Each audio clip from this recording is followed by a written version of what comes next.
compartilhar o slide.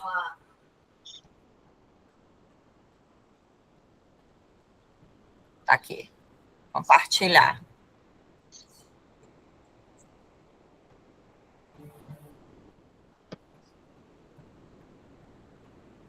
Esse danadinho aí mesmo. Eu tenho que imprimir aqui, porque fica melhor para estudar. Ó, gente.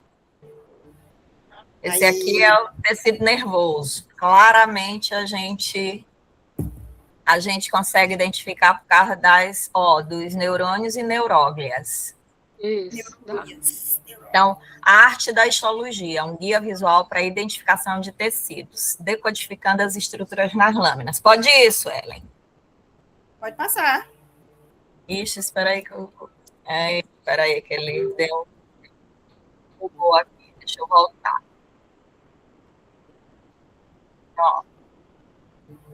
Pronto. Aí ele fala um pouquinho só do desafio, né? O desafio é a gente saber identificar, olhando para a lâmina, qual tecido e por que é o tecido, né? Certo. Só a promessa aí. Uma lâmina histológica pode parecer um emaranhado de cores e formas, mas cada padrão, célula e espaço conta uma história. Este guia irá fornecer as chaves para você ler essa história com confiança. É o que eu estou precisando, confiança. Aí ele dá aí as 4 famílias de células. Epitelial, né, ela é caracterizada pelas células justapostas, pouca matriz celular, não tem vasos sanguíneos, e a função é revestimento, secreção e proteção. O tecido conjuntivo é formado por células espalhadas em matriz rica em fibras. A função é sustentação, preenchimento e transporte. O muscular tem fibras alongadas com actina e miosina. A função é contração e movimento. E o nervoso são os neurônios e células da glia. Alta especialização. Função é condução de impulsos nervosos e integração. Como uma histologia pensa? As 4 pistas visuais. Primeiro, a densidade celular. As células estão compactadas, justapostas ou espalhadas? 2. A forma celular. Qual é o formato predominante das células em seus núcleos? Pavimentoso, cúbico, alongado ou estrelado? Matriz extracelular, o MEC. Há muito ou pouco material entre as células? A matriz é rica em fibras ou é amorfa? E a organização geral? As células formam camadas, são estratos, feixes ou estão distribuídas de forma irregular? É com você, Maria do Carmo. Ó, aí, estudo do caso 1. A pele, onde o epitélio encontra o conjuntivo. Ó, se vocês olharem essa parte aqui, tá? Deixa eu ver se eu consigo. Vocês estão vendo a mãozinha aqui, ó? Ó, isso aqui é a queratina. Por isso que eu digo que eu não consigo identificar a pele, porque eu vejo essas camadas. Segunda característica, ela tem várias camadas celulares no tecido epitelial. Então, o tecido epitelial, as células são bem unidas, não tem vascularização, tem essa queratina que ela é mais grossa na mão e nos pés. Essa aqui, por exemplo, é fina, então essa pele é fina. E ela não tem vascularização, e logo abaixo dela tem um tecido conjuntivo. Então, ó, se tu observar essa primeira parte aqui, que forma o tecido epitelial, junto com o tecido conjuntivo, que é o que a gente chama de derme, vai formar a pele. Por isso que a pele é um órgão, porque ela vai ter tanto tecido epitelial quanto tecido conjuntivo. Ó, o tecido conjuntivo já tem vasos, ó, aqui, ó. Ela é vascularizada, e por essa que a gente chama de matriz, a alimentação do conjuntivo passa para o epitelial. Então, o conjuntivo dá suporte ao epitelial. Massa, né, gente? Aí tá aí, ó. A pele é um órgão complexo que funciona como barreira física e sensorial. E é isso, né? Aí vamos analisar. Deixa eu só deixar alguém entrar aqui que está pedindo. Ficou massa o slide, não ficou, Maria do Carmo? Ficou perfeito. Perfeito. Uhum. Ficou muito bom. Boa noite, Kátia. Oi, Kátia. Oi, Kátia. Beijo, gente. Boa Oi, noite. Kátia. Boa noite. Bom, satisfação. Agora, ó, em foco, tecido epitelial Amém. da pele. Ó, gente, ó, o que eu disse para vocês, ó, como tem várias camadas, tá vendo, ó? Aí a gente vai ver que as células estão bem unidas umas às outras. E a característica é que não tem nenhum vaso aqui, ó. Essa coisa aqui que está descamando é a queratina. Então, a gente vai ver que ele tem essa queratina, isso diferencia ele do esôfago, que a gente olhou lá vocês vão ver, já Suelen com certeza botou o esôfago, porque é uma das coisas que a gente tem que analisar. Pele fina, porque tem pouca queratina. Aí as células justapostas, elas são... desculpa. Elas são, além de justapostas, elas são várias camadas celulares, é o que a gente chama de pluristratificado, e é avascular. Então, ó, em foco tecido epitelial da pele, epiderme. Muitas camadas estratificadas, células justapostas, sem espaço intercelular, camada córnea, queratina, células achatadas sem núcleo visível. Então, box de análise, densidade celular alta, forma celular pavimentosa, que é achatada, é só lembrar de pavimento. O pavimento ele é achatado no chão. Na superfície cúbica, na base. Matriz extracelular, quase não tem. Por isso que a gente diz que ela é justaposta. E rapidinho, gente. Organização de coisa, Antônio. Organização, camadas bem definidas, basal, espinhosa, granulosa e córnea. Dica do especialista: se houver núcleos até perto da superfície, é pele fina. Se houver muita queratina sem núcleos, é pele espessa. Então, aqui a queratina é bem espessa, né? A gente dá para ver que ela é grossa aqui, a queratina? Não, essa queratina aqui é fina. É fina, é? É. A queratina grossa, ela tem várias camadas, é só na mão e no pé. No pé. Uhum. E essa aí seria da mão, que é mais fina? Não, essa daqui é... Da pé, do braço, qualquer parte do corpo, com exceção das palmas, né? Do pé Uhum. e da mão. Isso. Certo. Ó, tecido conjuntivo da pele, que é a derme. O tecido conjuntivo, gente, tem uma célula aqui, outra bem aqui, ó, como elas são bem espalhadas. Aí tem muita matriz extracelular. E essa matriz, ela é cheia de fibras. Elas são cheias de fibras de proteína. Então, o que a gente vai observar? Ó, que tem colágeno, aí as ondas, elas ficam roseadas. Ó, a célula com um espaço entre uma e outra, ó, uma aqui, outra bem aqui. E existe vascularização, ó, um vaso sanguíneo aqui. Na verdade, a pele, ela só é vascularizada no conjuntivo, e por difusão, ela manda o alimento para a epiderme, que está aqui em cima. Então, o box. Densidade celular, baixa. Forma das células frouxas, alongadas ou estreladas, que são os fibroblastos. Matriz extracelular, abundante, rica em fibras de colágeno. Organização irregular, sem camadas definidas, ele é não modelado. Dica do especialista: compare com o epitélio. Aqui não há uma camada contínua de células, e sim muitas fibras e espaços. Massa. Tá mesmo. Aí, estudo de caso 2. O esôfago, a proteção contra o atrito. Olha aqui, gente, como não tem a queratina.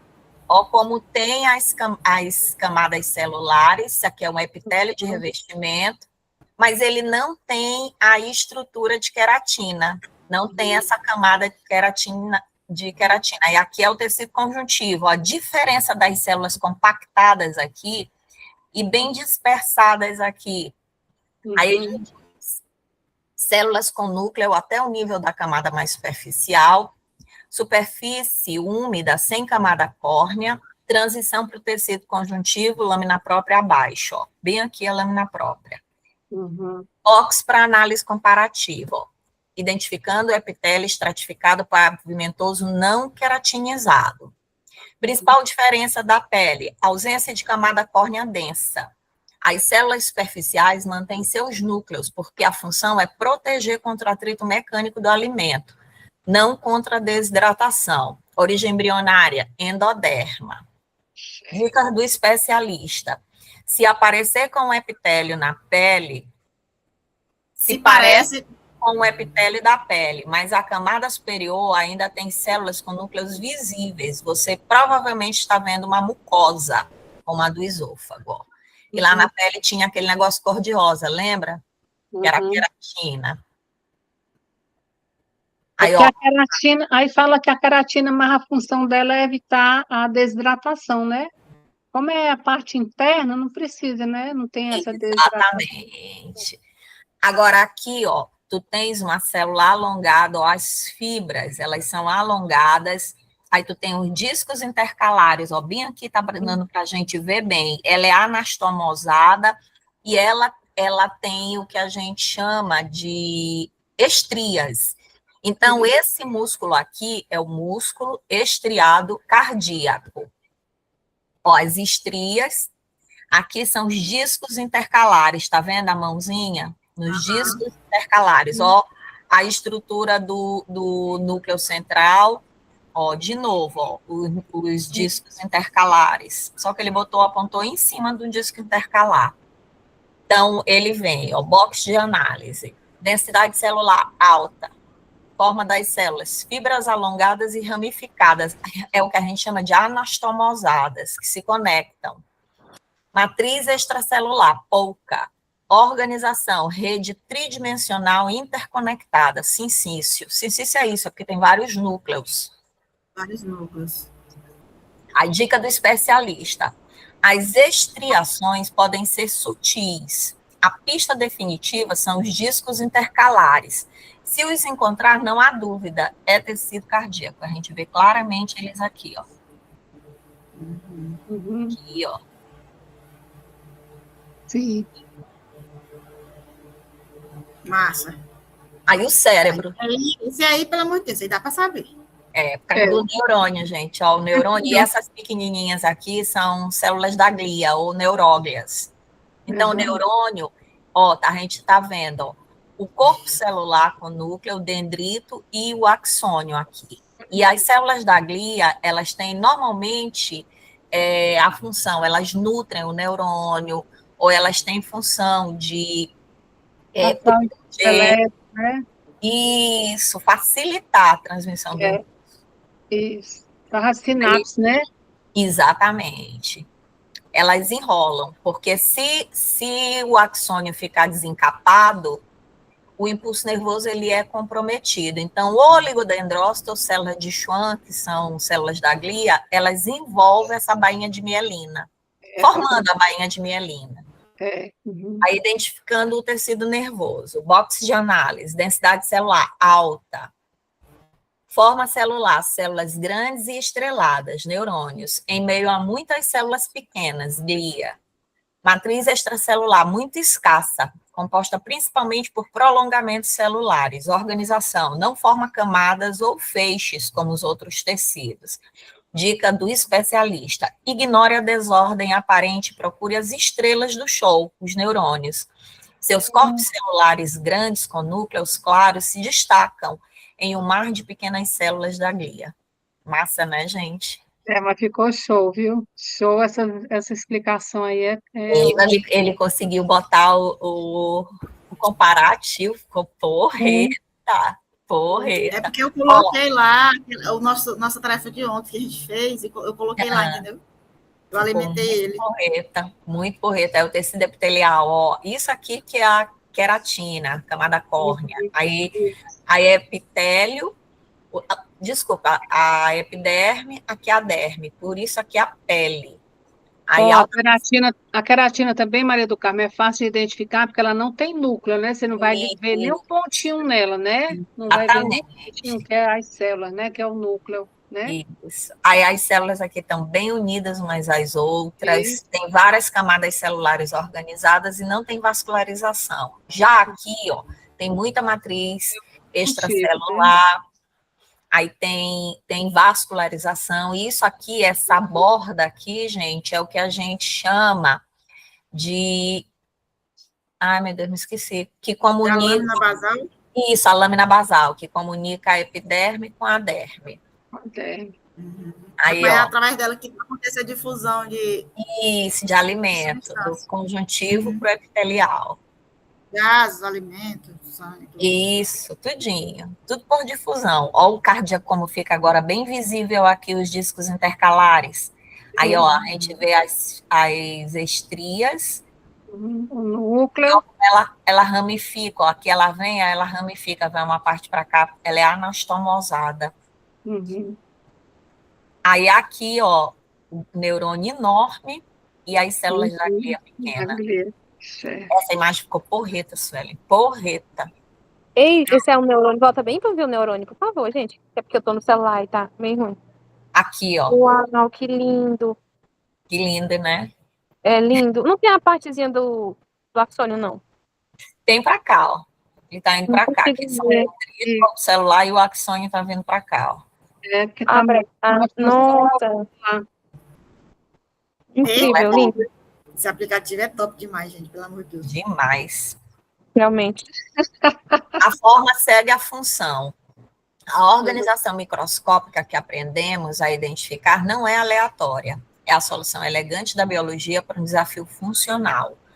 O epitélio denso e estratificado da pele cria uma barreira impenetrável contra abrasão e perda de água. Ó, aqui, ó, o que a Áurea falou. E lembra que Suelen falou que a primeira barreira é... imunológica. E imunológica. Isso. Aí vem, ó. As fibras interconectadas por discos intercalares no coração garantem uma contração sincronizada e potente, ó, como tudo tem uma causa.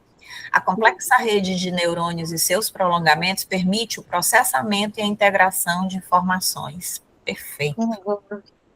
Ótimo. Perfeito. O que a histologia nos ensina sobre a diversidade humana? Égua, porreta.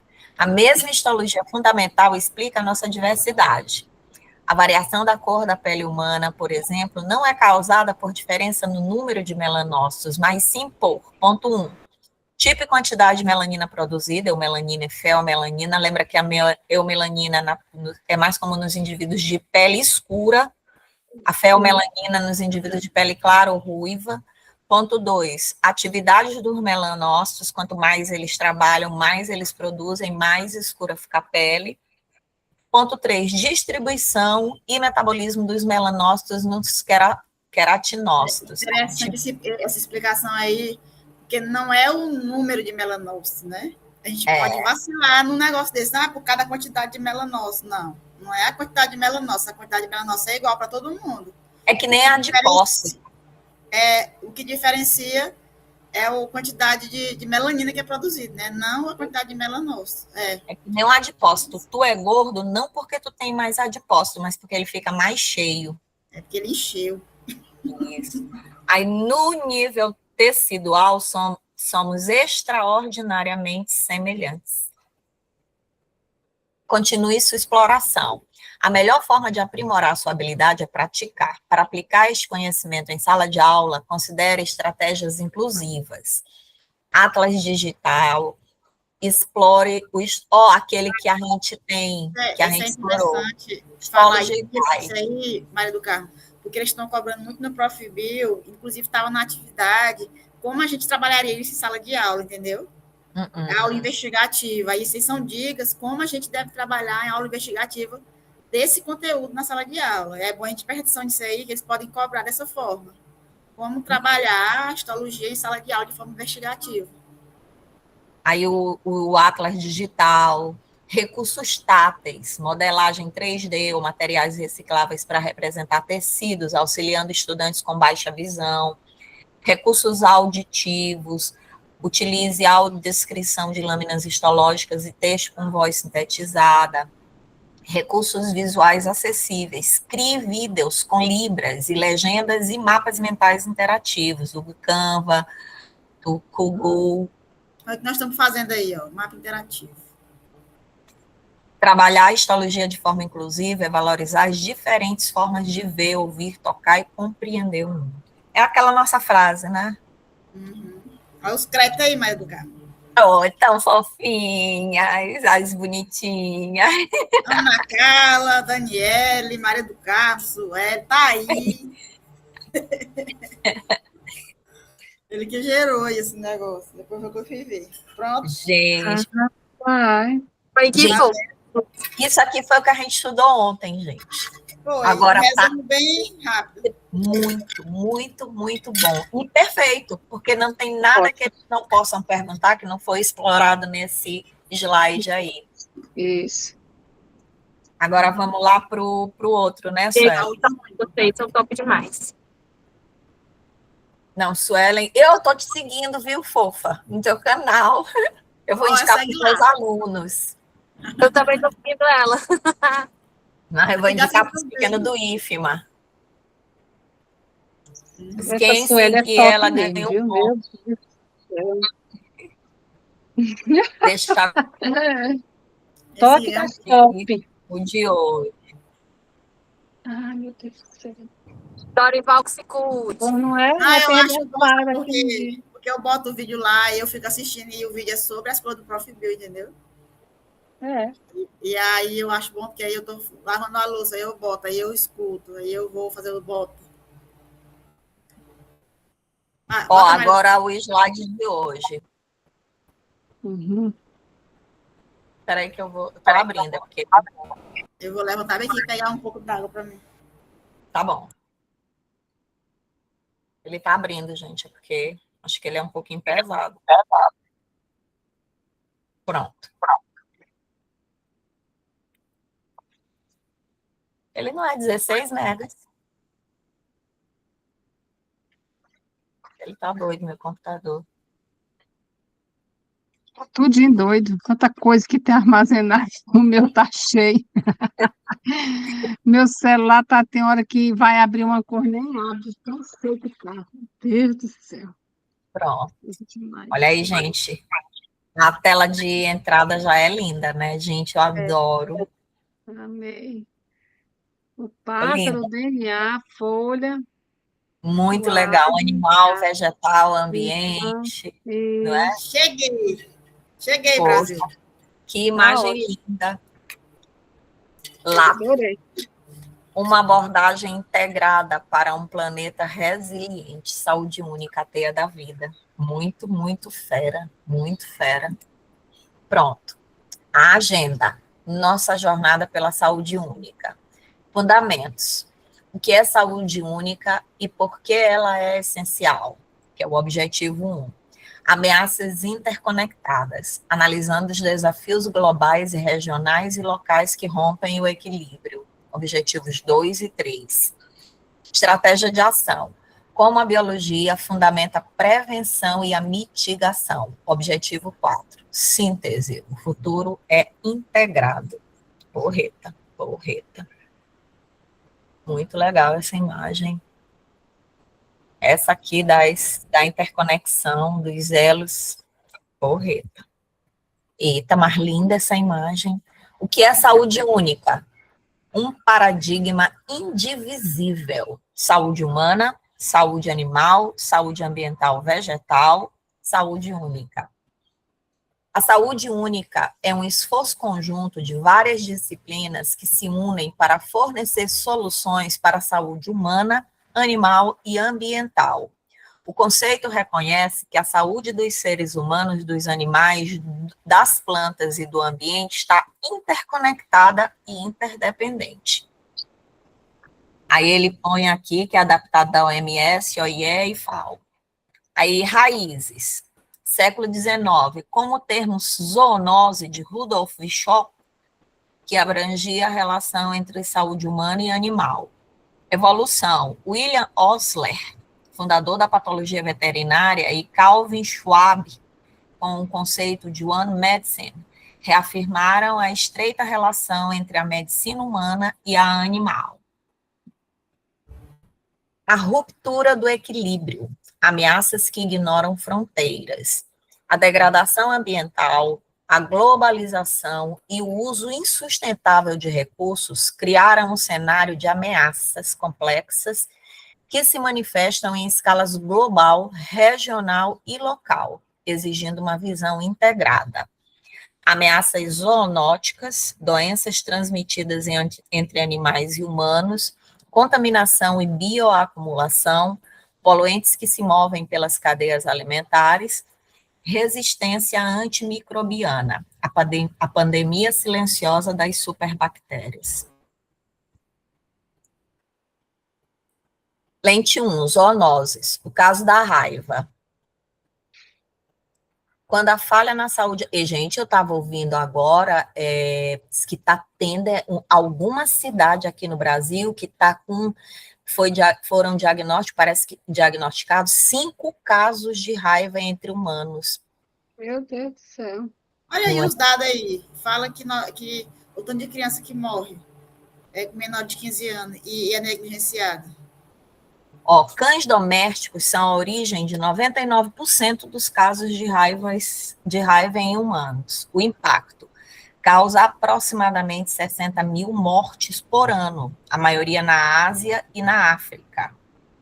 A vulnerabilidade é uma doença tropical negligenciada que afeta desproporcionalmente populações rurais, com mais de 40% das fatalidades ocorrendo em crianças menores de 15 anos. Caramba! A conexão da saúde única. A saúde da comunidade está diretamente ligada ao controle e vacinação da população canina. A negligência de um pilar afeta diretamente o outro. Lente 2, contaminação, a crise dos plásticos, da cadeia alimentar ao nosso corpo. Vai para onde? Impacto biológico. Plásticos e seus aditivos químicos podem causar estresse oxidativo, inflamação, disfunção metabólica e neurológica em múltiplas espécies, incluindo a humana. Ambiente. Micro e nanoplástico MNPS contaminam solos, oceanos e a atmosfera. E os homens. Animais. Ingeridos pela vida marinha e terrestre, bioacumulando-se nos tecidos. Humanos, consumo através de frutos do mar, sal, água e até mesmo inalação. NPS já foram documentados em tecidos pulmonares, sangue e placenta humanas. Meu Deus do céu. É aquele texto que a gente leu, eu também fiquei horrorizada quando eu li esse texto. Lente 3, resistência antimicrobiana. Só um adendo. O microplástico, gente, ele já faz parte até mesmo das rochas. Ou seja, já está nesse planeta aqui e não vai sair tão cedo. Vai ser parte permanente, né? Exatamente. Permanente da composição, né, dos seres vivos do planeta em si, né? Não, e até dos minerais, né? Que eu tô te falando, as rochas, elas não fazem um processo como é o nome, gente? Sedimentação.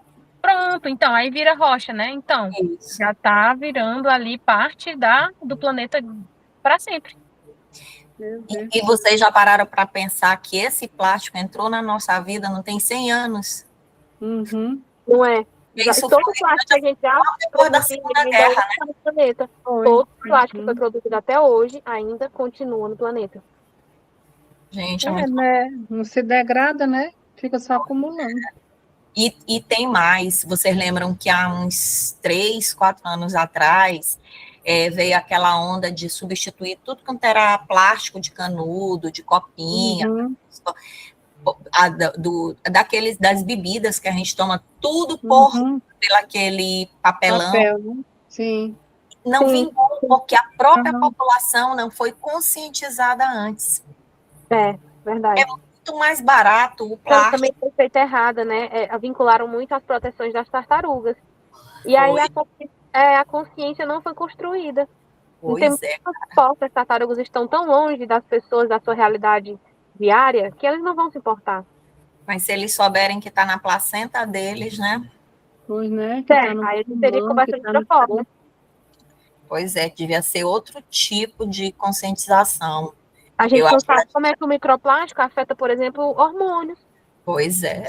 Eu estava até comentando com a Joira hoje, que eu fiz um videozinho bem curtinho falando sobre isso, né? Fala a questão dos hormônios, que o plástico, ele desconfigura os nossos hormônios, né? Nossos dos animais. Exatamente. Então é por isso que as crianças de hoje em dia, tu já viu, minha irmã, na minha época, na época que eu Tá era sendo um criança, problema, só né? mais velha de você estudando. Cara, a gente, sabe, para tu achar uma criança com problema era a coisa mais difícil do mundo. Não existia hiperatividade, não existia autismo, não existia síndrome de Down, era baixíssimo o índice, baixíssimo. Hoje em Agora dia, tá muito alto. muito alto. Difícil tu encontrar uma criança que não tenha um problema, que não seja hiperativo, que não seja bipolar, que não seja autista. Muito TDAH. complicado. TDAH é demais. Aqui em casa eu tenho um. Eu não sei nem se eu também não sou.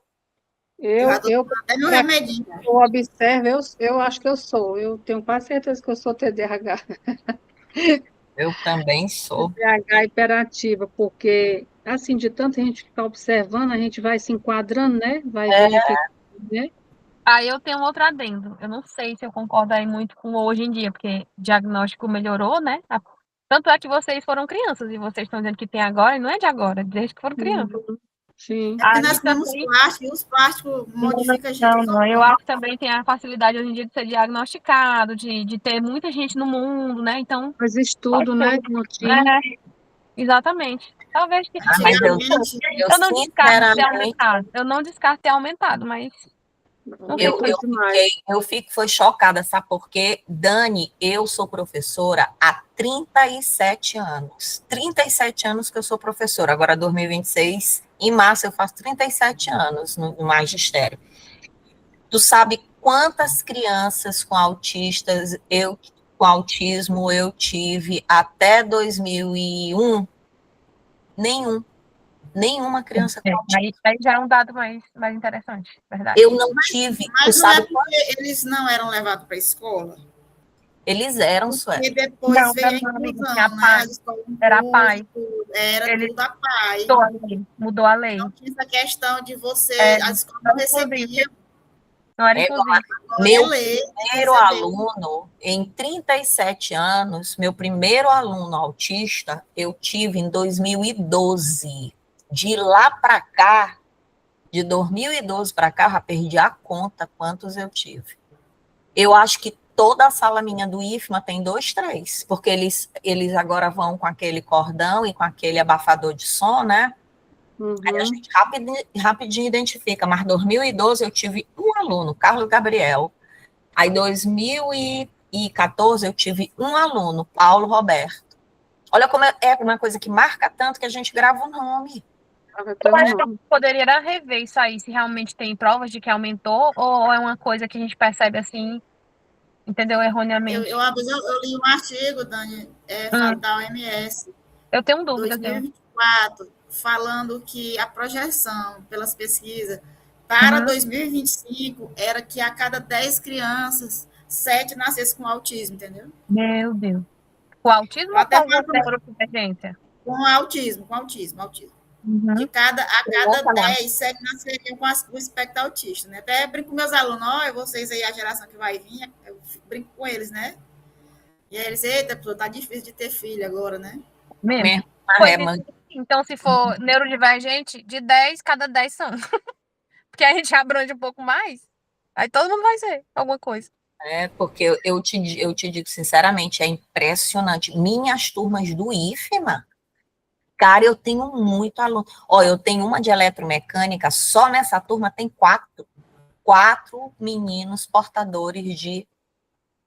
Não, é só autista, são 4 autistas. Eu tenho tudo que tu puder imaginar, TOD, vários. Autismo, síndrome de Down. Esquizofrênico, vocês têm esquizofrênico? Eu tive não, Marcelo. Os O açaí não. meu tem com laudo, sem laudo. Ave Maria, tem mais é sem laudo, que tem uns pais que não Mas é aceitam, sem laudo também. É. entendeu? Sem laudo, que a gente vê que tem, mas os pais não Eu aceitam. tenho esses 4 de eletromecânica, eles usam cordãozinho, e o de química, e o de química, o hiperfoco, ele é da sala de química, e o hiperfoco dele, gente, é biologia. Cara, ele dá show. Meu Deus. Era que nem Carlos Gabriel. Carlos Gabriel sabia mais do que eu. E vocês sabem o tanto que minha memória é boa para estar guardando informação, pois a dele era 10 vezes melhor do que a minha. Tinha coisa que ele dizia que eu, eita porra, como é que eu vou me livrar dessa? Esse Gabriel, eu não sei essa daí, me ensina. Ave Maria. A linguagem hiper mega técnica. Muito bom, muito bom. Agora, como eu digo, é assim, eu não sei, eu fico muito desconfiada, porque tem tudo a ver, a gente começa em... Essas substâncias, como vocês falaram, elas interferem em muitas coisas, entre as quais hormônios que são controladores de metabolismo. Exatamente. Imagina aí, aquele tanto de hormônio que tem, aquele tanto de processo lá na embriologia que a gente viu. Por Pois isso que eu é, falei, gente, para dar certo aquele negócio ali é só Deus mesmo, porque é muito processo. pois é, e é um detalhe, um mexe no outro. Exatamente. Eu me lembro que quando a gente falava de fêmea com hemofilia, aí uma vez o aluno disse assim, mas é possível controlar? Eu disse, pois é, como? Ele disse, é só a gente controlar a hipófise. Eu disse, quem? Meu filho, hipófise é glândula mestra, ela bolina em um monte de gente. Tu mexe nela, tu mexe em suprarrenal, mexe em gônada, mexe em... Meu irmão, não tem como controlar uma coisa dessa, que ela vai para vários lugares, manda hormônio para vários... Minha irmã, enfim, vamos continuar. Lente 3, resistência antimicrobiana, pandemia silenciosa, um problema criado e solucionado em conjunto. Eu não sei se foi tão solucionado assim, não. A resistência antimicrobiana é um problema que mais claramente ilustra a abordagem de saúde única. O uso excessivo e inadequado de antimicrobianos na medicina humana, na pecuária, como promotores de crescimento e na agricultura, cria superbactérias que disseminam pelo ambiente, retornando para os humanos e animais. Então, saúde humana, prescrição e uso inadequado de medicamentos. Agropecuária, uso em massa para profilaxia e promoção de crescimento. Ambiente, resíduos de medicamentos e excrementos contaminam água e solo, se tornam reservatórios de genes de resistência. É bem perigoso isso aqui. Do global ao local, ecossistemas brasileiros sobre ameaça.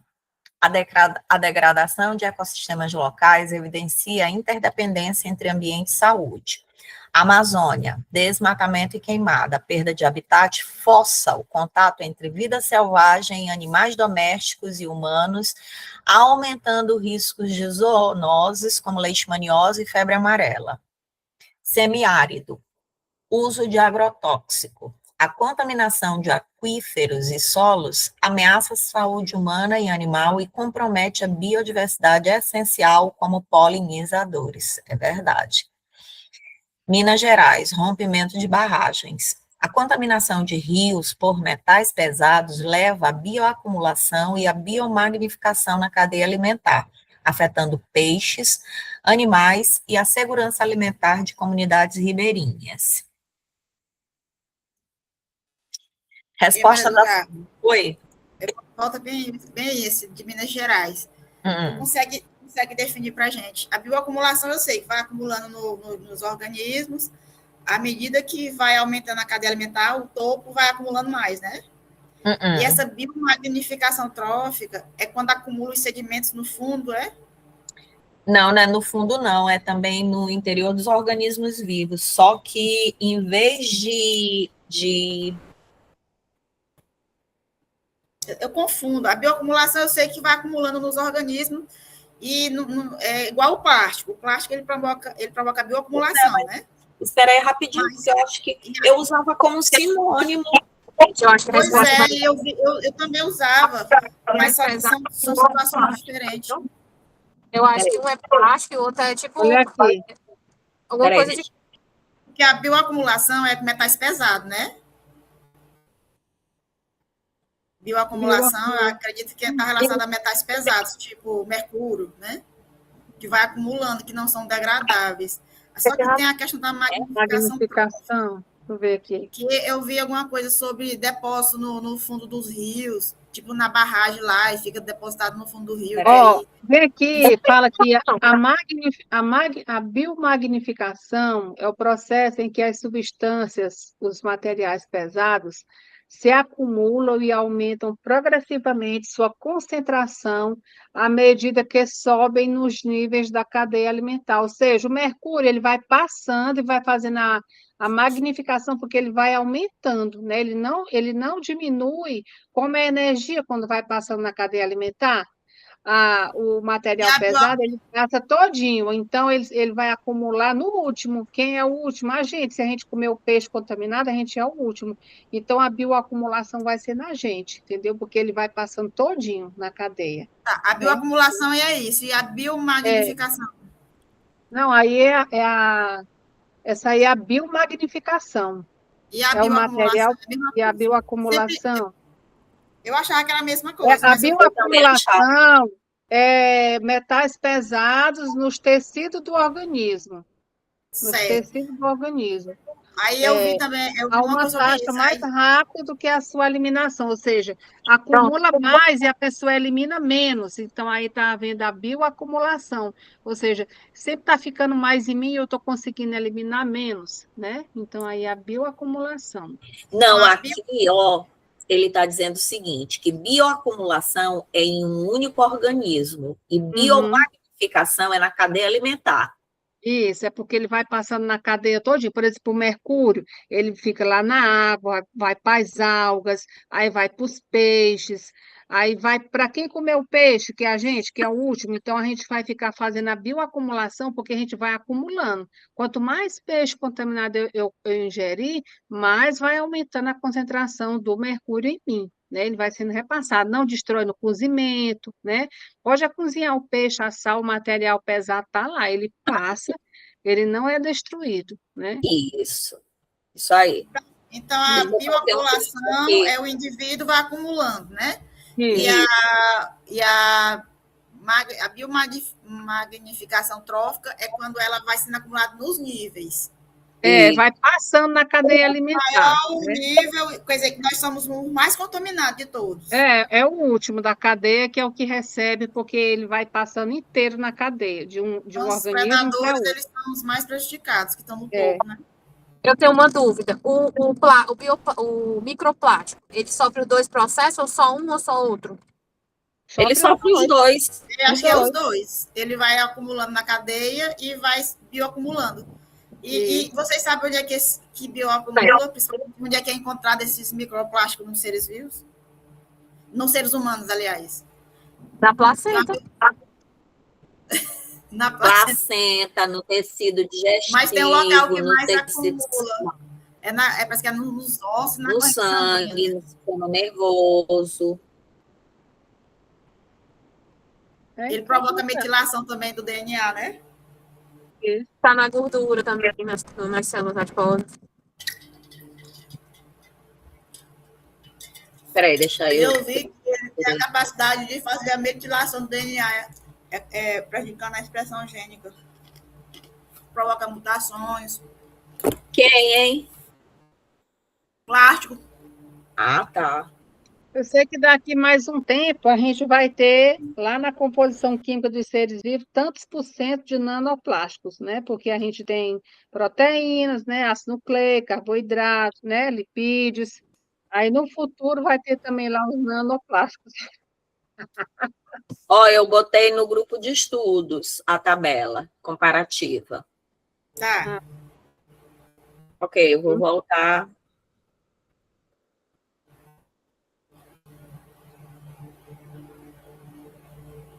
Pronto.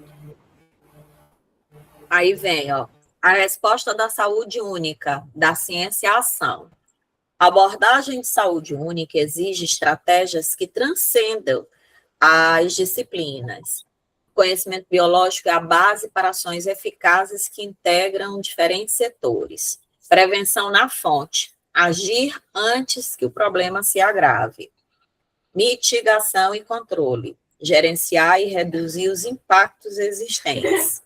Educação e colaboração. Construir pontes entre setores e comunidades. Então, prevenção na fonte, mitigação e controle, educação e colaboração. Estratégia em ação. Em ação 1. O plano integrado contra a raiva. Plano Zero by 30. OMS, FAIL, OIE, GARC. Passo 1. Conscientização pública. Educar sobre prevenção de mordidas e ações pós-exposição. Passo 2. Vacinação de cães. Interromper o ciclo de transmissão na fonte, com a meta de 70% de cobertura vacinal sustentada. Só que os casos aqui no Brasil parece que foram animais silvestres. Uma raposa, parece. Passo 3. Profilaxia humana, PEP. Garantir acesso a vacinas e imunoglobulina para salvar vidas após a exposição. Aqui tem um erro conceitual, né? Porque garantir acesso à vacina não é após a exposição, a vacina deve ser antes. É antes, né? A vacina e imunoglobulina. Mas não tem vacina, né? Para raiva. Tem Não, mais. Aqui ele está dizendo que é a vacina para a pessoa que foi mordida, né? Pelo animal. Mas a vacina não é só. Acho que não tem cura, não, né? A gente toma antirrábica. Quando o É a tempo vacina. É verdade, rápido. Deixa Ele eu... é mais o soro, né? Que ele vai combater o vírus lá, né? O soro. Não é vacina. Mas ele está certo, é depois que a pessoa é mordida é que ele vai tomar essa vacina aqui, que é o soro antirrábico, né? Mas não é vacina, é soro. Mas chama vacina. Mas eu acho que ele colocou assim, garantir acesso à vacina é para dar para os animais, né? Não, aqui é para a pessoa. Aí a pessoa bem que é em cima. Profilaxia humana. Porque o ser humano não toma vacina, tem vacina de raiva. Ei. Tem vacina contra a raiva para humanos. Pois é, essa daí, quando a pessoa é mordida, aí a pessoa vai procurar, tá certo. A pessoa vai lá no posto de saúde, vai para fazer tomar a vacina, né? Porque não sabe se o cão era vacinado ou não, né? Aí tem que combater. Se é vacina, Maria do Carmo. A gente toma vacina. É vacina. Não, minha irmã, vacina é porque é o seguinte, ó, quando a pessoa é mordida ou exposta à saliva de um animal suspeito de estar infectado pelo vírus da raiva, como cães, gatos, morcego, a vacina é administrada o mais rápido possível para impedir que o vírus se estabeleça. Isso. Normalmente faz parte de um tratamento com várias doses ao longo de dias, semanas, e em ferimentos mais graves também se aplica imunoglobulina antirrábica, que é o soro, no local da mordida. Né? É o dois, eu não sabia. Então, a vacina pós-exposição chama PEP.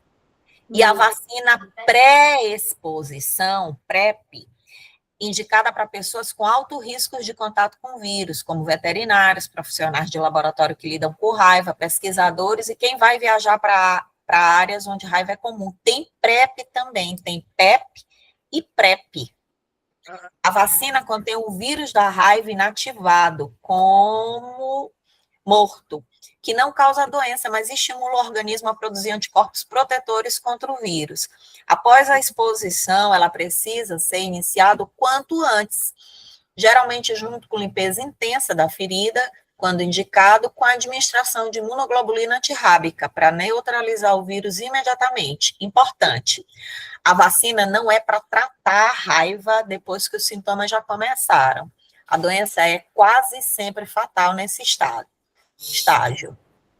Quando a profilaxia, a vacina mais soro, quando necessário, é feita corretamente após uma exposição suspeita, a prevenção é altamente eficaz, praticamente evitando que a infecção se desenvolva. Em resumo, sim, a vacina humana contra a raiva, usada tanto antes da exposição, em casos de risco, quanto principalmente depois de uma mordida suspeita, como parte da profilaxia para impedir a doença.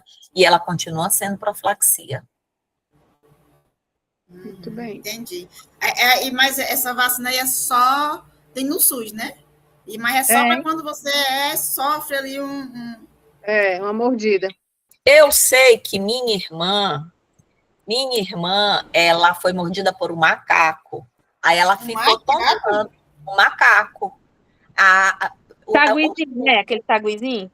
O Foi. sonho, né? O sonhozinho, aqueles que andam aqui pelo quintal. Aqui em casa tem muito pé de manga. Aí, só que ele, na hora que ele mordeu, aí papai para neurose, aí papai fez tratamento todinho dela. Ela tomou o picô era a vacina que a gente chamava. Ela tomou a vacina para 12 ou 15 dias, não me lembro, vou perguntar para ela. É na barriga que toma essa Minha vacina irmã aí. era uma onda para ela tomar isso, porque disse que doía, ela chorava. Ela era criança, ela devia ter uns 10 anos.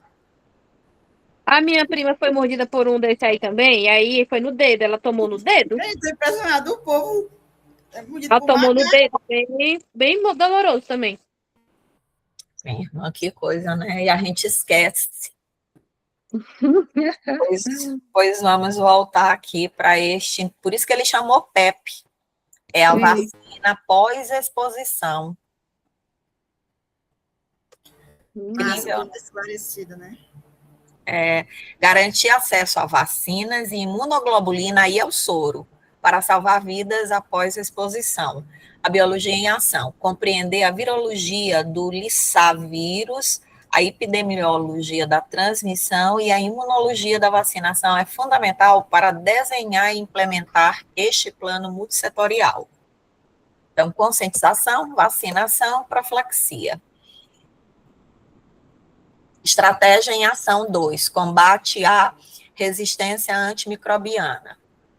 Aí vem vigilância integrada, monitorar o uso de antimicrobianos e a resistência em humanos, animais e no ambiente, sistema GLASS da OMS. Prevenção de infecções, reduzir a necessidade de antibióticos com melhores práticas de higiene em hospitais e na produção animal. Ações chaves para a coalizão global. Uso prudente na agropecuária. Eliminar o uso de antimicrobianos como promotores de crescimento e restringir o uso profilático. Inovação e P&D. Incentivar a pesquisa de novos medicamentos, vacinas e diagnósticos rápidos para combater os patógenos prioritários. O que é P&D, hein? Não sei. Deixa eu ver o que é. Deixa eu perguntar aqui pro meu marido. Tudo eu pergunto para ele, meu Deus, deve estar já tá cheio. Inovação e P. Cadê? I, D. O que significa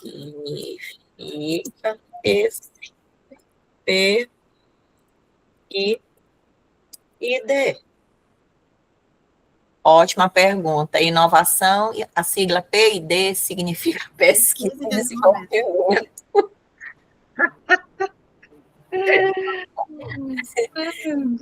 D de pesquisa e D de desenvolvimento. Ixi, esqueci que estava gravando. Bora. Ok. Estratégia em ação 3, mitigando impactos ambientais. Ações baseadas na biologia para resiliência ecológica. Biomonitoramento. Utilizar espécies bioindicadoras, exemplos, líquens, peixes, para avaliar a saúde de ecossistemas e detectar contaminação precocemente. Gente, sabe quem é um ótimo bioindicador? A gente tem aves e poríferos também. Excelentes bioindicadores. Aí, biorremediação.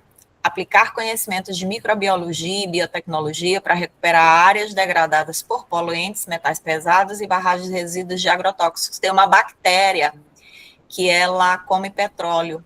Na verdade, ela não é petróleo, ela come não sei o que, octano, não sei o que é a fórmula do petróleo, que tem muito carbono, poliocteto, sei lá. Educação ambiental interdisciplinar. integrar conhecimento biológico com saberes tradicionais para promover práticas sustentáveis e engajar as comunidades na proteção de seus ecossistemas. É isso que a gente está precisando das crianças de hoje, levar esses meninos mais para ir ver que vocês assinaram a petição que Joira pediu? Assinei. Assinei também, ainda compartilhei. Também. A biologia como elo unificador. Então, zoonose, contaminação, aí conhecimento biológico, aí prevenção, mitigação, educação. Resumo das conclusões.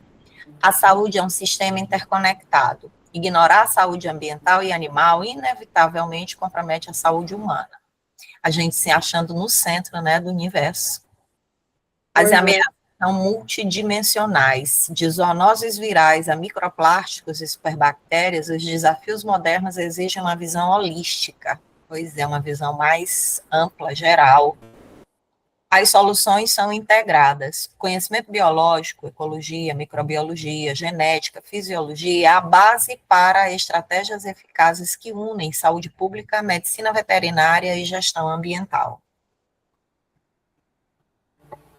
Ai, que imagem linda. O futuro é integrado.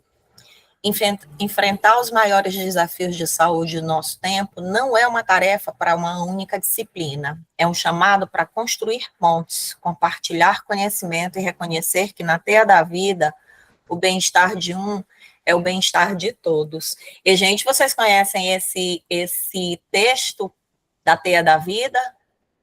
Não. Foi um índio da nação... sei lá como é o nome da nação, que falou para o presidente dos Estados Unidos, aquele Church, ele disse que o presidente queria comprar as terras do índio. Aí ele disse que ele não podia vender, aí ele foi dizer por que ele não podia, e que se ele fosse vender, o que o presidente tinha que fazer. Meu Deus, é a coisa mais linda do mundo, a carta. É a carta do índio, carta do índio ao presidente norte-americano como um emblema ecológico. Quer ver?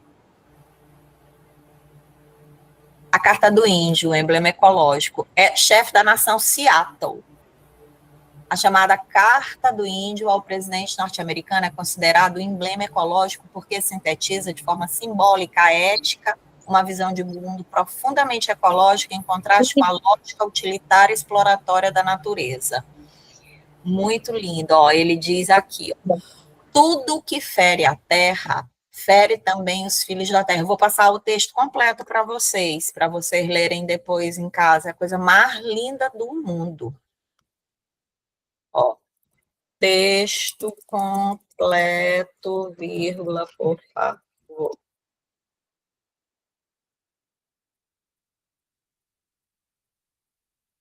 Carta do Índio, a nação Seattle. Ah, linda, linda, linda. Eu vou colar para vocês lá no grupo da gente.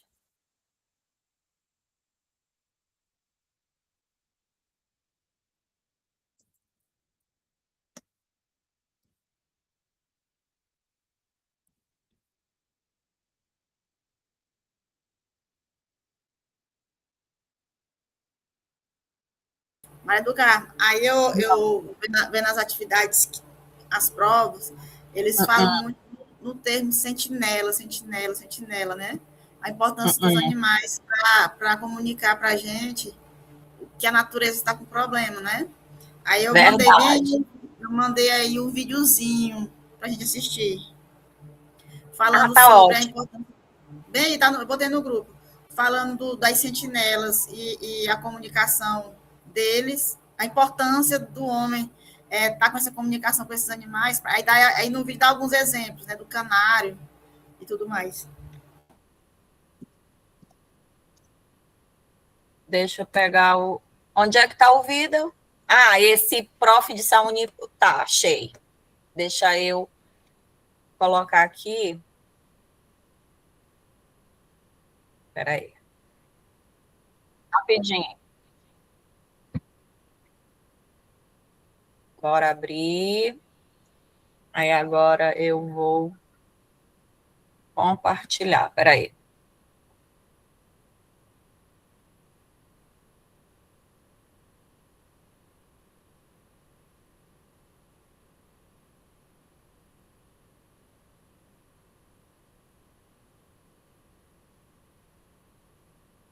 Isso, peraí, rapidinho.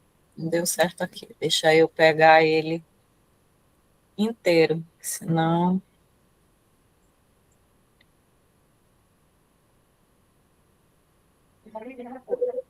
Não, acho que está aí dentro, não está não? Oi? Ctrl V.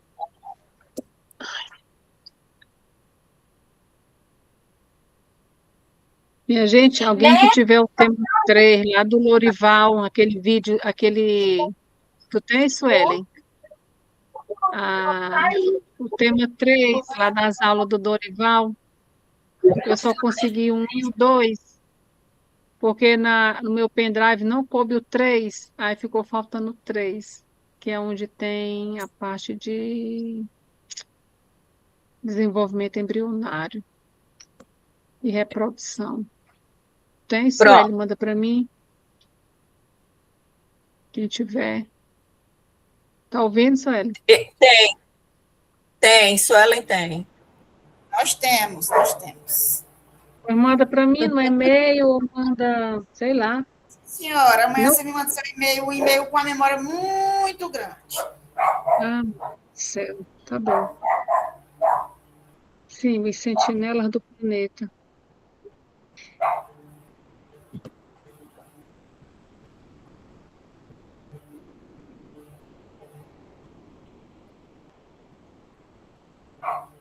Vê só como tá. Olá!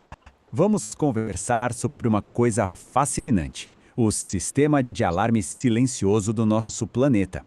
Hoje, a gente vai descobrir quem são os sentinelas que estão soando esse alarme e, mais importante, qual é a mensagem urgente que eles têm para nós. Para começar, vamos pensar numa ideia. E se a natureza tivesse um jeito de nos avisar sobre perigos que estão vindo por aí? E se alguns animais fossem, na verdade, os primeiros a dar o sinal, muito antes de nós sequer percebermos o problema?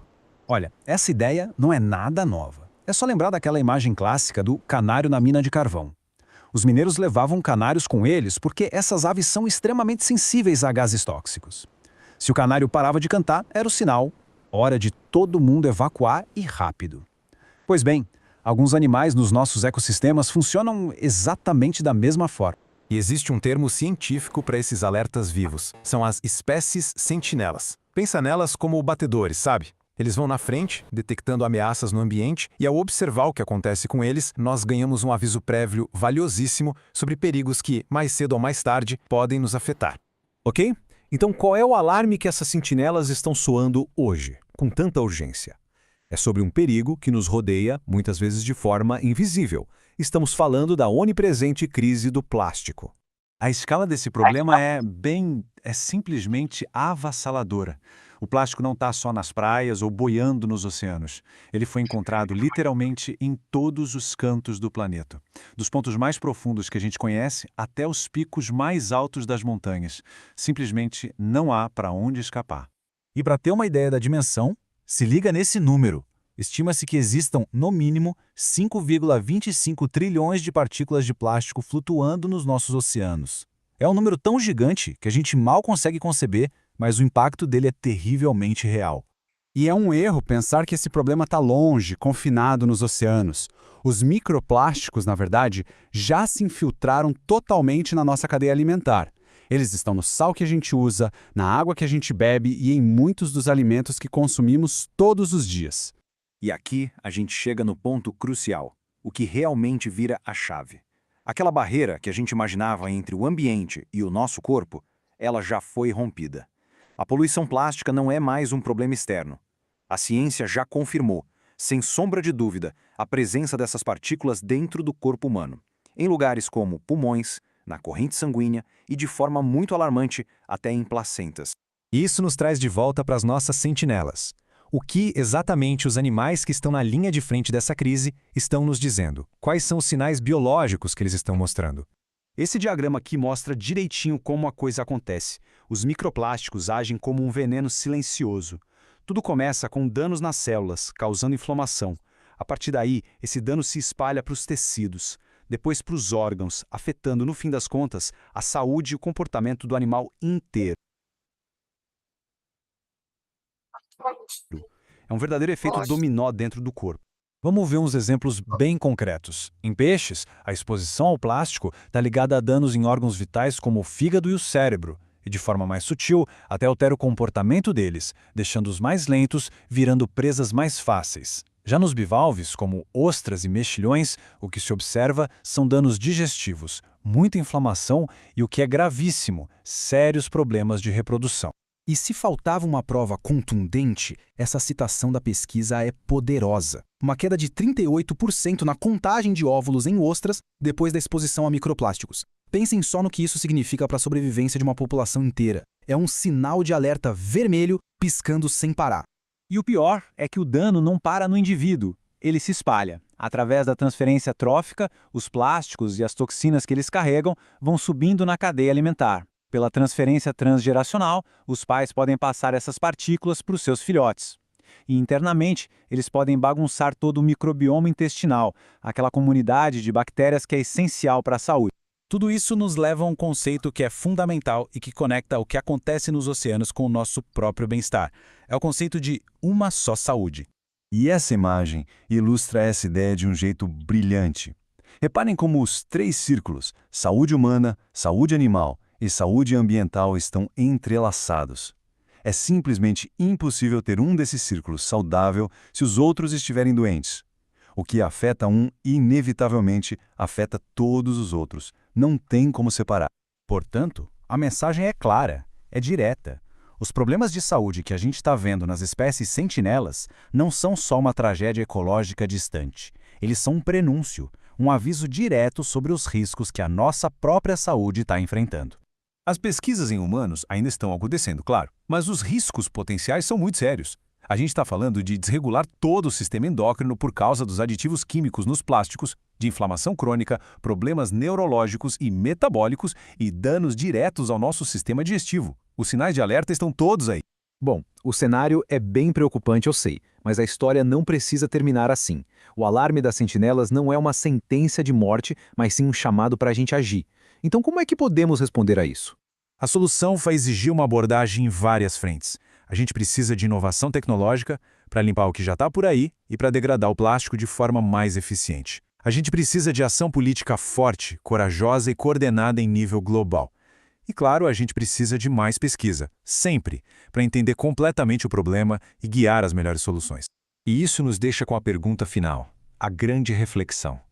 Os canários da nossa mina de carvão global, eles já pararam de cantar? As espécies sentinelas do nosso planeta estão mostrando sinais claríssimos de perigo. A questão agora não é se o alarme soou, ele soou. A verdadeira pergunta é: nós estamos finalmente dispostos a ouvir? Nossa, E aí, gostaram? porreta. Massa, né? Porreta mesmo. Aí, assim, eu vi muitas questões que falavam sobre sentinelas, né? Com relação à importância da sentinela e também fala da... Como é que chama? Criar um negócio na internet sempre Isso. pareceu complicado Fala demais. também da transmissão horizontal de material genético, né? Dentro da desregulação e da questão dos micro-organismos, né? Aí é referente à resistência, né? Aí as questões, geralmente, eles pedem 3 pontos para você identificar o problema, né? Como diminuir e como informar, né? É como educar. Então, basicamente, eles querem que você reconheça o problema, você procure maneiras de resolver, né? A gente fez uma atividade, não foi, Suelen, em sala, que ele disse que era para a gente analisar o território da gente e ver. Vocês têm a de vocês? Eu tenho a minha aqui. Mas isso aí foi em ecologia, não foi? Não, foi em saúde única. Quer ver? Eu tenho, foi a gente teve até que postar, né? Que ela pediu. aquele negócio lá, foi um projeto, né? Foi. Quer ver? Espera aí, deixa eu pegar a minha aqui, que a minha Eu fiz do Rio. Fiz do Rio. Eu Rio fiz Paulo. daqui da Praia do Calhau. Foi. Uhum. Quer ver? Aí, basicamente, você tem que falar o problema, né? Identificar ali como é que faz para diminuir o problema. Aí tem que colocar as ações, né? Quais são as ações? Saúde única no meu território. Quer ver? Deixa eu compartilhar o meu, porque aí a gente pode criticar o meu. Ei, Gillang, tu é de qual polo?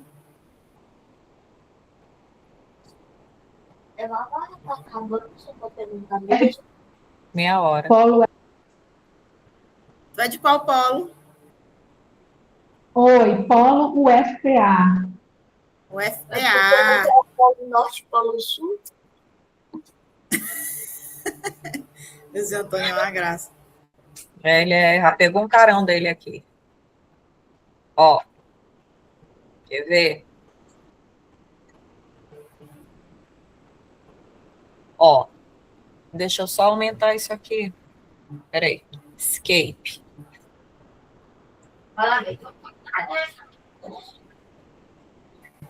Ai, que imagem linda.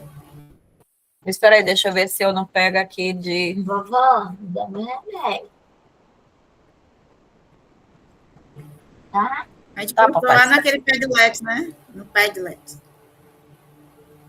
Não, eu tirei uma foto de verdade. Lá da Praia do Não, a Calhau. gente postou o trabalho no Padlet. Ah, foi. Ela me deu 8. Ó. Aí, vovó, vê se não grita, porque quando eu for dormir é só Ei, Antônio, cala a boca. alto. Tá. Quer ver? Deixa eu só agora aumentar aqui, ó. Pronto. Por favor, não fica falando alto. Tá, cala a boca.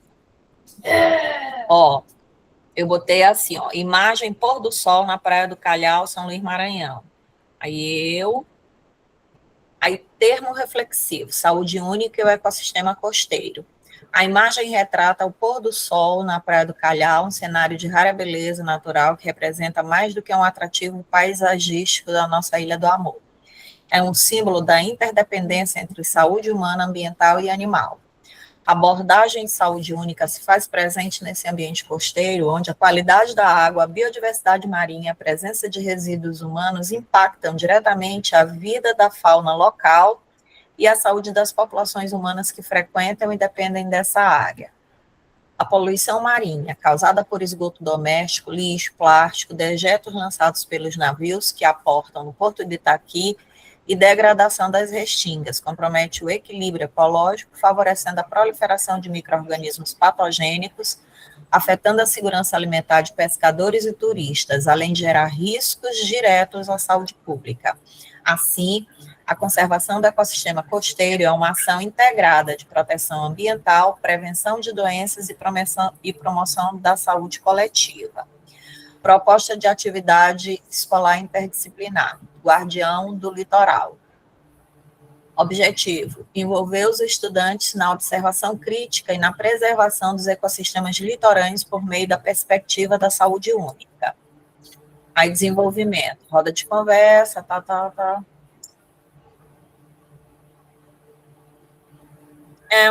Assim, o grande lance é perceber aqui, a gente olha aqui em São Luís, muita poluição dessas praias. Vovô não tá me entendendo, são 9 horas. Vai te gritar, porque o avô tá jogando dominó. Ei, eu vou compartilhar bem aí uma atividade. Tá. A Joera botou na inteligência artificial e eu achei interessante a atividade para a gente treinar. Bom, Eu vou botar bem no grupo. Eu até respondi alguns, mas aí só para vocês darem uma olhada. Considera minhas respostas. Obviamente, você tá mais forte. Achei saúde, cadê? Questões de saúde única. Aqui.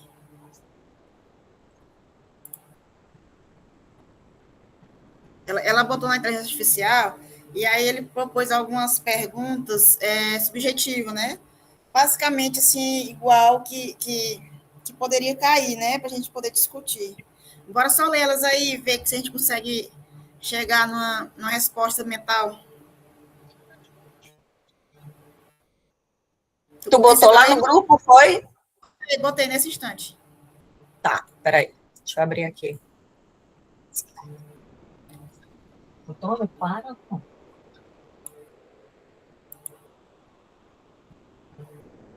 Antônio hoje está animado. Tá. Tá com a macaca. Tá precisando voltar para a escola. Ele disse. Até ele já disse. Saudade da escola de matemática. Da aula de português. Tá doidinho de vontade. De assistir aula de inglês, que ele ama. Amo nada, odeio. É o maior pavor. E agora eu já sou best do professor dele. Pronto, aí vamos aqui. Não é best de nada. Oh, meu Deus. Ele não me disse uma dica de nada. Pronto. Ele não disse assim, tem que me contatar primeiro para depois falar isso. Tá, peraí, aí vamos lá na compartilhar.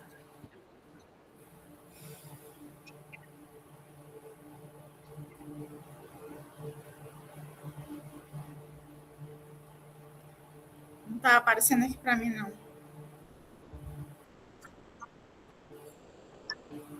Esse aqui, ó. Tá dando aí para ver agora? Tá. Vou aumentar. Tá. Ela fez assim, ela... Vai, pode falar, Marta. Com base no estilo da prova de 2024 e nos artigos científicos fornecidos, elaborei 2 questões que seguem a mesma estrutura: apresentação de textos, contextos de crise e perguntas divididas em análise de processos biológicos, 12 pontos, e estratégias de intervenção, 8 pontos. Questão 1. Poluição química, resistência e cadeias tróficas. Nos últimos anos, a abordagem de saúde única tem sido essencial para compreender crises que conectam o ambiente urbano à produção de alimentos e ecossistemas marinhos. Considere os seguintes contextos. 1. Ambientes marinhos. O acúmulo de micro e nanoplásticos nos oceanos atinge níveis críticos, sendo ingeridos por organismos filtradores e peixes, o que resulta na presença desses materiais no sangue e tecidos de mamíferos marinhos e humanos. 2. Produção agropecuária. O uso excessivo de antibióticos na criação de animais para consumo humano tem selecionado bactérias resistentes cujos genes de resistência, RAM, são disseminados para o solo e para os recursos hídricos através de dejetos. 3. Saúde urbana. O descarte inadequado de efluentes domésticos e hospitalares em rios urbanos cria reservatórios de patógenos multiresistentes, expondo populações humanas e a fauna local a infecções de difícil tratamento. Com base nesses contextos, responda. 12 pontos. Explique como o processo de bioacumulação e transferência horizontal de genes evidenciam a interdependência entre saúde humana e animal e ambiental nesses casos. Discorra sobre... Desconsidera a resposta aí, viu? Hein? Foi eu que fiz. Desconsidera a resposta que eu estava tentando responder e não sei se está certo.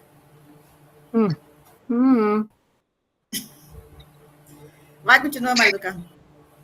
Explique como os processos de bioacumulação e transferência horizontal de genes evidenciam a interdependência entre saúde humana, animal e ambiental nesses casos. Discorra sobre os impactos biológicos dessas perturbações na homeostase das espécies afetadas. O acúmulo de poluentes não é ao longo da cadeia alimentar, é num organismo. Bioacumulação é no organismo. Pois é, por isso que eu disse, desconsidera. Bota uma resposta decente aí. É que eu Peraí. estava tentando responder, aí tem A ortografia. bioacumulação, ela tem a ver com o acúmulo aí dos agrotóxicos, né, dos pesticidas, né, no Bioacumulação organismo. e a gente podia E a botar bioacumulação. biomagnificação, ela tem a ver com esses poluentes que são repassados na cadeia alimentar. Aí por isso que eu estava com dúvida, entendeu? Que eu estava respondendo aí, minha cabeça bugou. Porque eu estava lendo as coisas e vi que tem várias situações de bioacumulação e biomagnificação trófica que a gente geralmente usa como um sinônimo, né? Uhum. Mas agora eu já entendi. A magnificação trófica é acumulação na cadeia e bio é no ser vivo. Isso. Esses componentes podem ficar circulando dentro do organismo, gerando prejuízo, como doenças, anomalias e mortes. Esses poluentes, como o mercúrio, por exemplo, podem ser encontrados na corrente sanguínea. Pedem alta.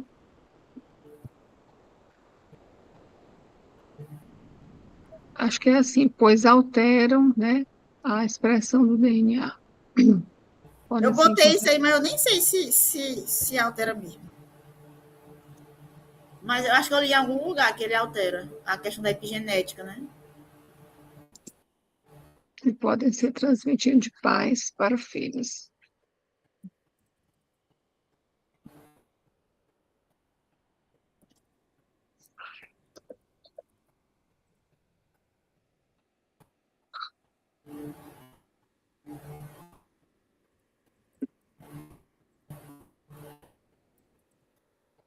Além disso,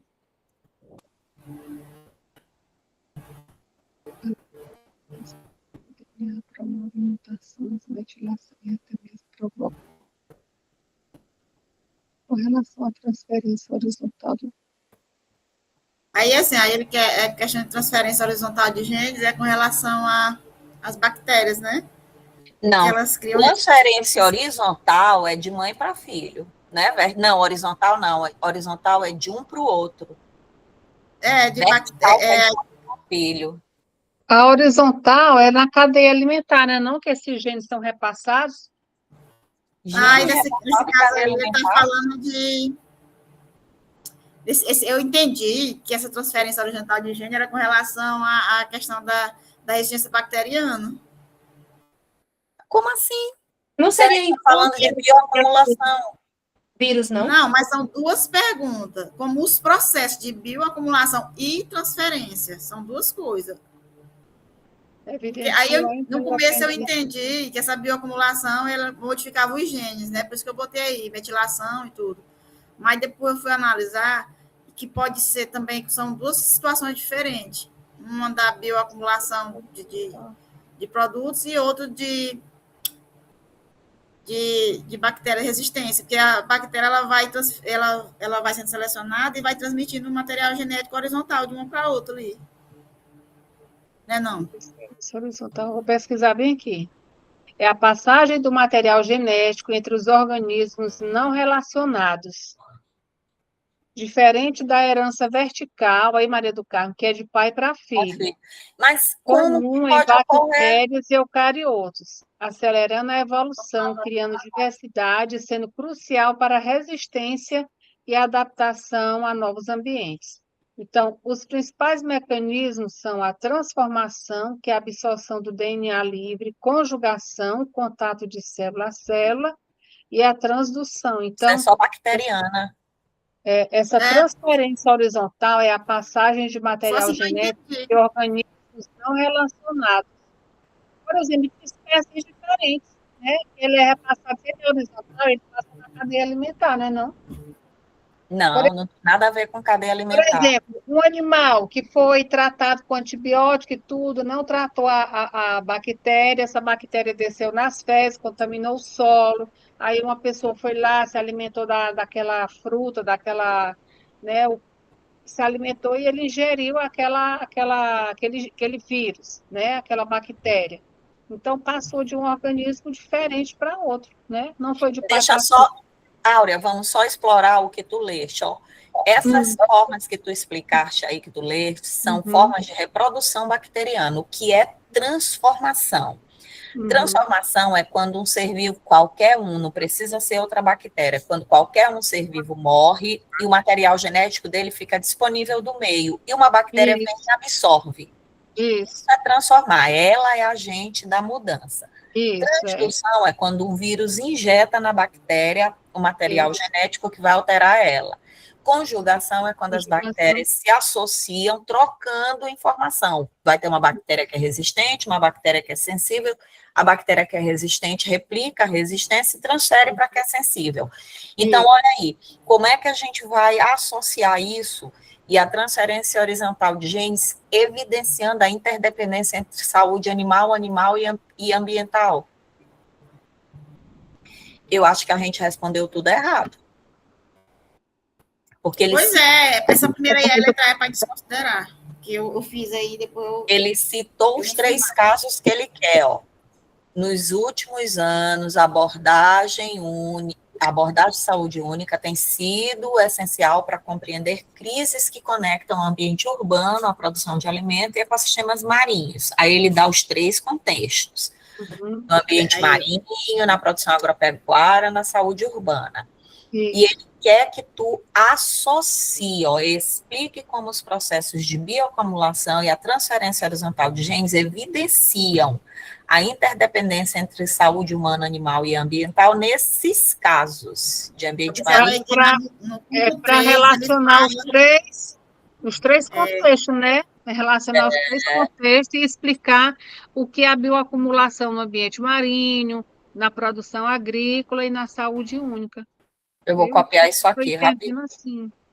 Vê aí, Maria do Carmo, uma resposta adequada para nós. Tá, espera aí. E coloca aí, depois devolve no grupo, para me imprimir aqui. Tá.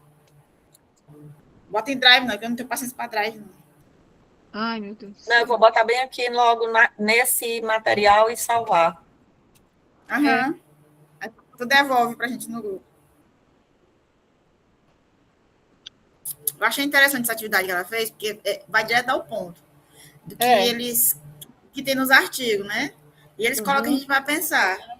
Porque, na realidade, tudo está conectado. Então, como é que a gente vai conectar bioacumulação e transferência, né, dentro dos impactos da homeostase das espécies? O que é que tem a ver uma coisa com a outra?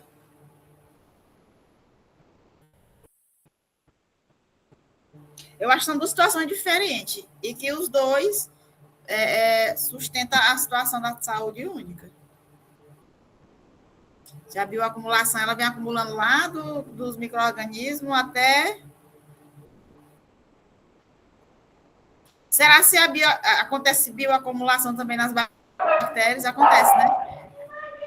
Meninas, eu vou ter que sair agora, que minha irmã chegou bem aqui em casa, viu?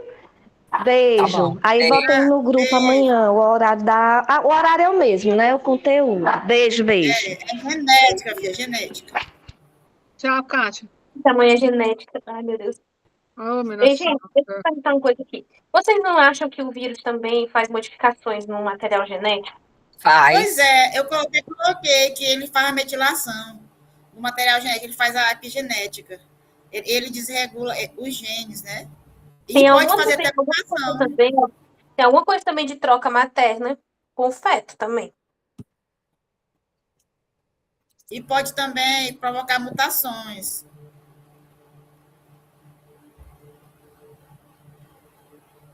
Sim, foi o que eu fiz do... Ó, a resposta que ele colocou. Deixa eu só tirar do negrito. Vamos ler.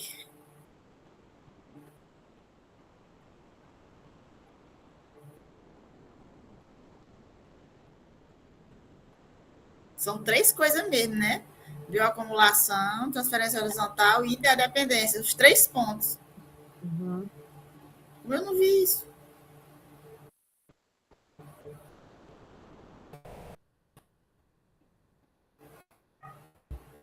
Ó, ele botou assim, ó.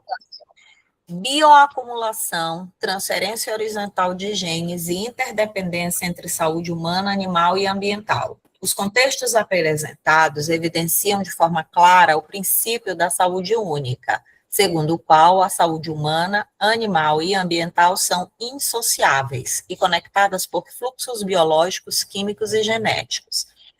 Nos ambientes marinhos, a presença de micro e nanoplástico ilustra o processo de bioacumulação no qual substâncias persistentes e não biodegradáveis se acumulam progressivamente nos tecidos dos organismos ao longo do tempo. Organismos filtradores e peixes ingerem essas partículas que se concentram em seus tecidos e são transferidos aos níveis tróficos superiores, alcançando mamíferos marinhos e, por fim, seres humanos por meio da alimentação.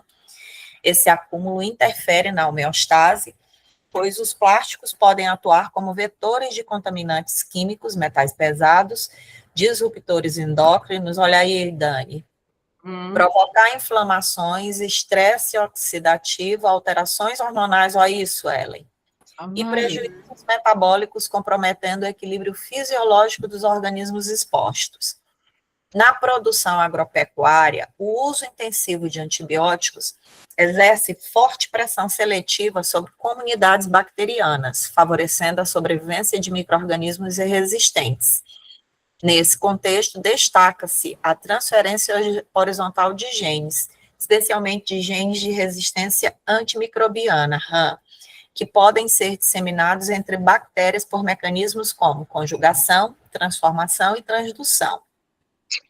Esses genes alcançam o solo e os recursos hídricos por meio de dejetos animais, ampliando o reservatório ambiental de resistência. Tal processo rompe a homeostase microbiana natural, altera a composição das comunidades bacterianas e reduz a eficácia de antibióticos tanto em animais quanto em humanos. Na saúde humana, o descarte inadequado de efluentes domésticos e hospitalares cria ambientes altamente seletivos, ricos em antibióticos, desinfetantes e patógenos, favorecendo a manutenção e a disseminação de micro-organismos multiresistentes. Esses ambientes funcionam como verdadeiros hotspots evolutivos, onde a transferência horizontal de genes é intensificada. A exposição contínua de populações humanas e da fauna local a esses micro-organismos compromete a homeostase imunológica, aumenta a incidência de infecções de difícil tratamento e eleva o risco de colapsos sanitários. Portanto, tanto a bioacumulação de poluentes químicos quanto a transferência horizontal de genes de resistência demonstram que perturbações ambientais não permanecem restritas a um único compartimento ecológico.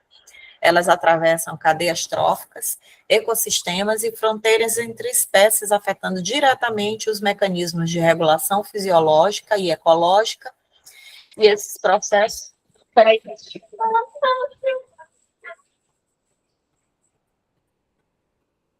Oi.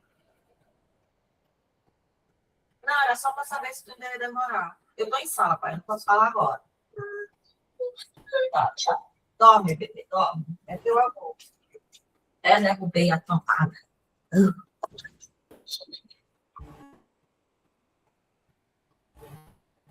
Pronto.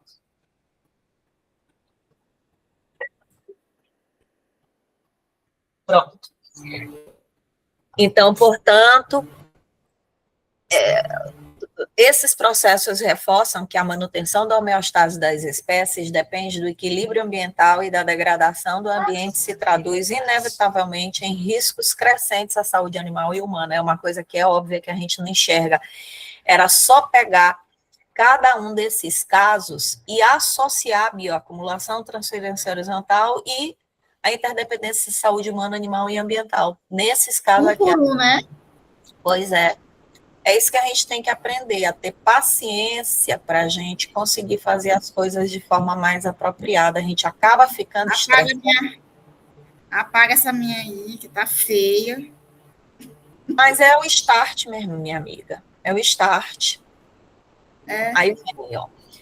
Como... As outras pode considerar, as outras ficam bonitinhas. Aí, ó, ele diz o seguinte: como o monitoramento de espécies sentinelas e o conhecimento sobre a natureza da biologia bacteriana podem subsidiar políticas públicas integradas para mitigar esses problemas. Questãozinha boa de Profibio, essa vem aí.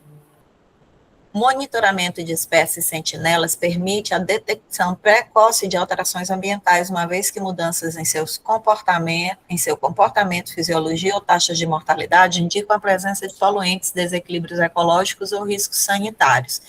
Esses organismos funcionam como indicadores biológicos da qualidade ambiental e subsidiam políticas públicas voltadas à conservação, ao controle da poluição e à vigilância em saúde. O conhecimento sobre a biologia bacteriana, especialmente sobre o mecanismo de resistência aos antibióticos, possibilita o desenvolvimento de estratégias de vigilância epidemiológica, regulamentação de uso antimicrobianos na agropecuária e na saúde humana, além de ações de saneamento básico e controle de efluentes. De forma integrada, essas informações orientam políticas públicas baseadas no princípio da saúde única, permitindo ações preventivas que promovam a saúde dos ecossistemas. Daqui a pouco eu vou ajeitar teu braço. Dos animais e da população humana, reduzindo riscos ambientais e sanitários de forma sustentável. Essa segunda tá boa. Essa Pois letra não, B. essa aí tá boa, é porque eu vim de baixo para cima, consertando. Questão 2. Aí, zoonoses, equilíbrio ecológico e sentinelas ambientais. Bora ver se a gente acerta agora fazer essa. A manutenção da saúde global depende da integração dos ecossistemas. No entanto, a pressão antrópica tem gerado novos desafios para a saúde única. Fragmentação florestal. O avanço de áreas urbanas e pastagens sobre florestas nativas altera o habitat de animais silvestres, como morcegos e pequenos primatas, aumentando o risco de transbordamentos, spillover, de vírus, como o da raiva para animais domésticos e humanos. É o que está acontecendo aqui no Maranhão. Perda da biodiversidade. O declínio de anfíbios e aves que atuam como controladores biológicos de inseto favorece a proliferação de vetores de arbovirosos em comunidades rurais e ribeirinhas. 3. Contaminantes emergentes, a presença de aditivos químicos derivados de plásticos no ambiente provoca a alteração neuroendócrina e epigenética. Ó, tá certo, Suelen, ó. Ela promove a alteração epigenética em diversas espécies, comprometendo a fertilidade e o desenvolvimento embrionário. Com base nesse contexto, responda. Analise como a degradação dos habitats e a alteração da microbiota ambiental impactam a emergência de zoonoses e a segurança biológica das populações humanas e silvestres.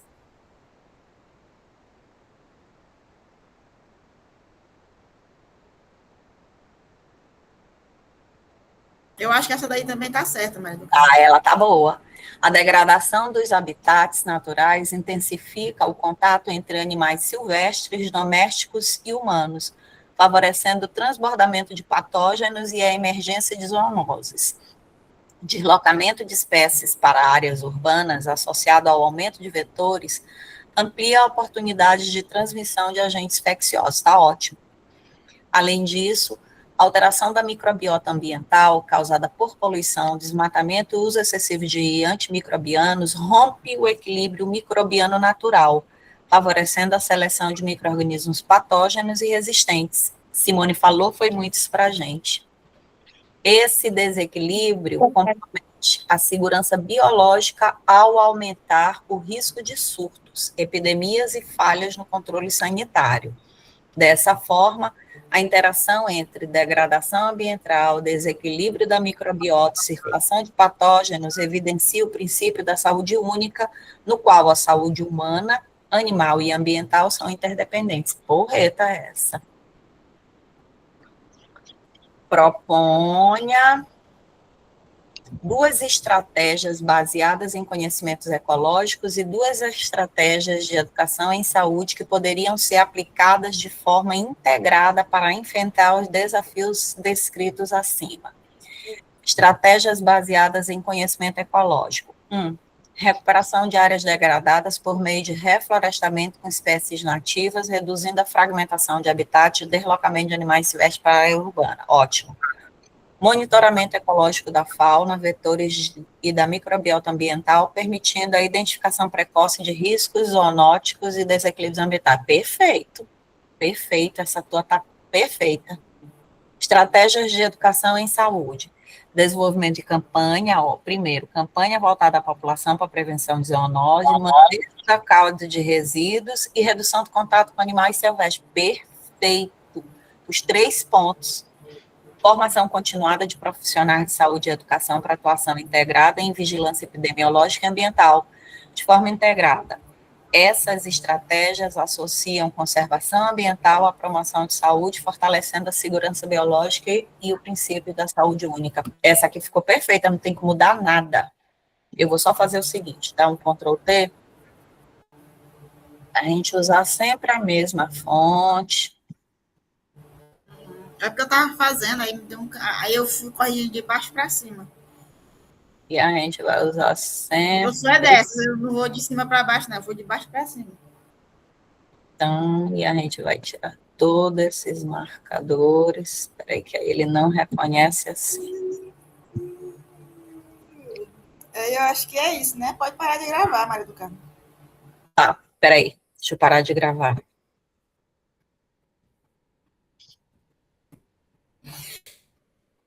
Muito boa essa respostinha aí, viu? Boa Gente, mesmo. excelente. Eu Que aula vou- maravilhosa. Eu vou assistir de novo.